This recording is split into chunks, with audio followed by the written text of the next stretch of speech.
Hello everyone, কেমন আছো সবাই? আশা করছি খুব ভালো আছো। চলো, এত রাতেই চলে যাচ্ছি আদি মোহিনীমোহন কাঞ্জিলার।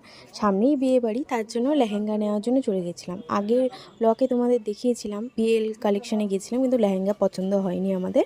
দেখতে দেখতেই দেখো পৌঁছে গেলাম, আমরা ভিডিও করতে পারিনি। দেখো বর ছবি তুলেছে। এই লেহেঙ্গা কিন্তু নেইনি, কোন এই ব্লকে দেখতে পাবে।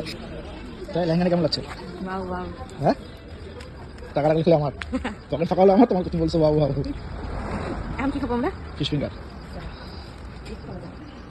যেটা নিয়েছি সেটার আর ছবি তুলেনি বর, আর যেটা নেইনি সেটা ছবি তুলে রেখে। লেহেঙ্গা নেওয়া মোটামুটি আমাদের কমপ্লিট। তারপরে এখানে সামনে দোকান ছিল, তো এখান থেকে ফিশ ফ্রাই অর্ডার করি। আমরা ফিশ ফ্রাই খেয়ে কফি খেয়ে সোজা লেহেঙ্গা একদম সেলাই করতে দিয়ে দেবো। ব্লাউজটাও বানাতে হবে, কারণ অনেকটাই টাইম লাগবে। তো চট দিয়ে সেলাই করতে দিয়ে একদম বাড়িতে চলে আসলাম। তো ব্লগটা তোমাদের কেমন লাগলো অবশ্যই কমেন্টে জানাতে ভুলো না। আর